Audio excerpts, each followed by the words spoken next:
All right, let's get right into it. On April 3rd, a story broke that honestly sounds like it was pulled from a movie script. A top-of-the-line American F-15E Strike Eagle gets shot down deep inside Iran. And that one event kicked off a wild chain reaction, leaving us with two totally different stories and hundreds of millions of dollars of military gear burning in the desert. So what really happened out there? Was this one of the bravest rescue missions in American history, like the White House says? Or was it a massive, secret operation that failed spectacularly, just like Iran claims? We're going to break down both sides, look at the evidence, and figure out what we actually know for sure, and what questions are still hanging in the air. So let's set the scene. This F-15E wasn't just on some routine flight. No, it was on a deep strike mission, at night, flying straight into hostile Iranian airspace. And it wasn't empty-handed. It was carrying a very specific and very, very powerful weapon. That weapon was the GBU-28, a bomb literally nicknamed the Bunker Buster for its ability to smash through hardened underground targets.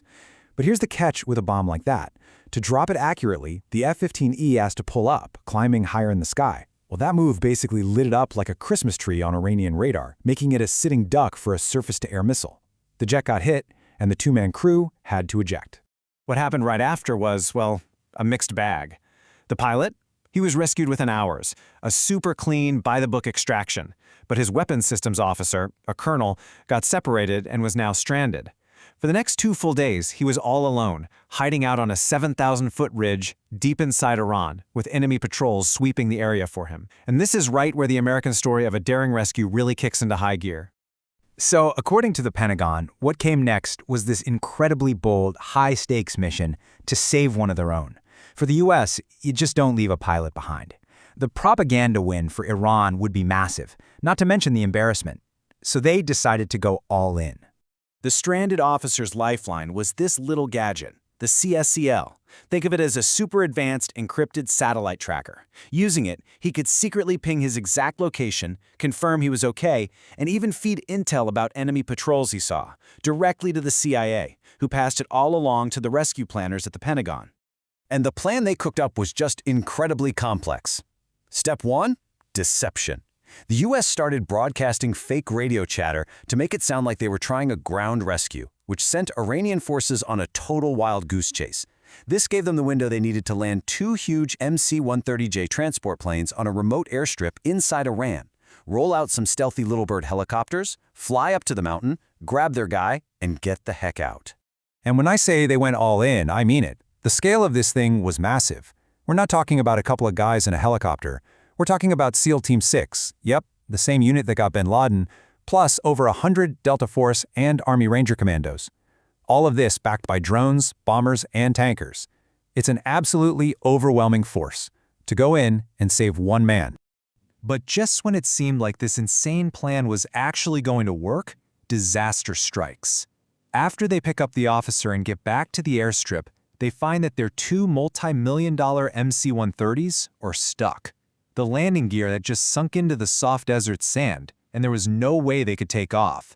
Suddenly, with Iranian forces getting closer, the entire 100-plus man rescue team was trapped. Under fire, the U.S. had to scramble, sending in more planes to land, pick everybody up, and get out of there. They then had to bomb their own stranded aircraft to keep the tech out of enemy hands. The WSO was safe, the troops were safe, and President Trump immediately called it one of the most daring rescue operations in U.S. history. But that's not quite how Iran saw it. Now, let's flip the script and look at Iran's version of events, which paints a very, very different picture. They say this whole daring rescue thing was just a cover story, invented on the fly to hide a massive American military operation that went completely sideways. And the main disagreement is right here. The U.S. says our planes got stuck, so we blew them up. Iran says, nope, we shot them down. In fact, Iranian TV was broadcasting images of all this burning wreckage, hailing it as a huge victory for their air defenses and a total humiliation for the United States. And this brings us to Iran's central, explosive claim. This was never a rescue mission to begin with. They argue it was a secret ground invasion, maybe to set up a hidden base or even to try and raid a nearby nuclear facility. In their version of the story, the F-15E was shot down while flying air cover for this secret op, and its crash blew the lid off the whole thing. Okay, so we have 2 stories that could not be more different. A heroic rescue versus a failed raid. To even try and figure out which one is closer to the truth, we gotta dig into the facts we have and look at the big questions that the official U.S. story just doesn't seem to answer. The first question, and it's a big one, is about the sheer size of the force. Why would you risk over 100 of your most elite soldiers, we're talking SEAL Team 6 and Delta Force, to save one person? A standard combat rescue just doesn't look like this. It seems like an absolutely incredible risk for that one objective. Then there's the location. The whole thing went down in Khuzestan, which is Iran's oil country. But if you zoom out a bit, you see it's just a short hop for a helicopter to get to Isfahan and Natanz, two of Iran's most important and heavily guarded nuclear sites. You can see why Iranian officials are asking, is it really just a coincidence that this giant American special ops force was operating right on the doorstep of our nuclear program? And what about the gear they used? An MC-130J is not your average rescue plane. Its entire purpose is to secretly fly special forces teams behind enemy lines and drop them off. It is literally designed to land on rough, undeveloped dirt strips. So the idea that two of these highly specialized planes somehow got stuck in the sand, the very thing they're built for, well, it strikes a lot of military experts as really, really suspicious. But here's the thing. No matter which story you choose to believe, the results on the ground are undeniable. This whole incident had huge consequences, both financially and strategically, for everybody involved. So let's just lay out what we know for a fact. An F-15E is gone. 2 MC-130Js are gone. Several drones are gone. Nobody disputes that. We also know for a fact that the weapons systems officer was rescued. The big mystery, the part where the stories diverge completely, is the how and the why all that expensive equipment ended up destroyed. And the price tag for all that destroyed hardware? It's just staggering. You take the F-15E, the 2 MC-130Js, the drones, and you are looking at a conservative estimate of over $400 million of equipment, all lost in a single operation. That's an incredibly expensive price to pay, even for a successful rescue. But beyond the money, there's a much bigger takeaway here. No matter what the real mission was, the result sends a powerful signal.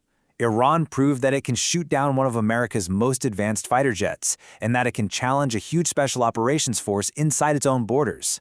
The long-held idea that the U.S. has absolute air dominance in the region, well, that idea just took a major hit.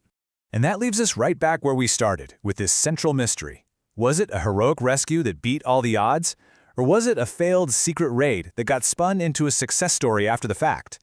The real answer to that question is probably still buried somewhere out in the Iranian desert, along with hundreds of millions of dollars worth of American military hardware.